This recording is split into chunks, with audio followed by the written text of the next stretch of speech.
acknowledge that the Kurdish people and the Aboriginal people in Australia have a lot in common. Land stolen, villages destroyed, a stolen generation, forced assimilation. That's what the Kurds have in common with the Aboriginal people in Australia today. And I'd like to begin by saying there are two reasons why I think it's important for all defenders of human rights to support the Kurdish struggle.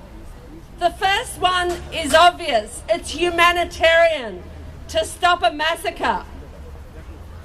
But the second one is also very important, and that is to defend and protect the building of the alternative society that the Kurds in Rojava are trying to build. A society that is the beacon for the left and progressive movement around the world.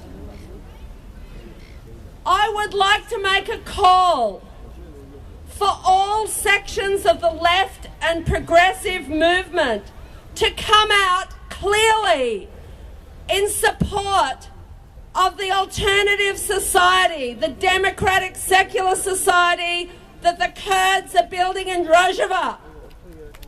Everyone, all progressive groups, all socialist groups, Palestine solidarity groups, all defenders of human rights and justice should be here with the Kurds to defend this new society.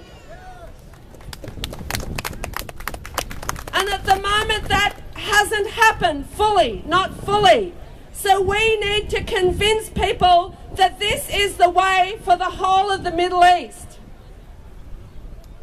It's necessary to defend the Kurds in Rojava and not just oppose US imperialism. We have to do both, and we can do both.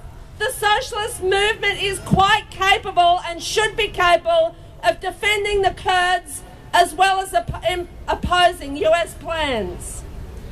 It's not enough just to defend the ideal of socialism. We have to defend the practical steps that the Kurds are taking in Rojava right now. The US was shamed into the weapons drop for the Kurds. They were shamed, and they were probably only brought to this point by the building solidarity movement around the world. The US came under massive pressure to drop those weapons. Even though they're not enough, they were important. The initial US bombing was targeted so it wouldn't be helpful to the Kurds in Kobanî. And it was only as a result of the solidarity movement around the world they were forced to try and make some targeting of the IS. As the struggle for Kobanî has gone on and the world's media has been forced to pay attention, more and more people around the world have become aware of and are starting to educate themselves about what's happening in Kobanî, the alternative society that's being developed. A huge number of people are inspired by the heroic struggle of the Kurds. And more people are coming out. Many have noticed the hypocrisy that the Western governments are talking about fighting the IS without really providing any practical support for the Kurds. The real fight against ISIS is being carried out by the Kurds. In fact, that's the only fight against ISIS is being carried out by the Kurds. And the Kurdish struggle, I think, in Syria, in Rojava, is creating the sort of society that's needed all over the world, as well as in the Middle East. But that's something which the US and other powerful regimes in the Middle East do not want, because they're using sectarianism to divide people so they can have compliant governments. And I think also people have noticed that the real place in the Middle East where women have their rights are in the Kurdish areas. I'd also like to make a couple of comments about Australia's other double standards. The Kurdish community in Australia has come under a lot of pressure from the government by keeping the PKK on the terror list.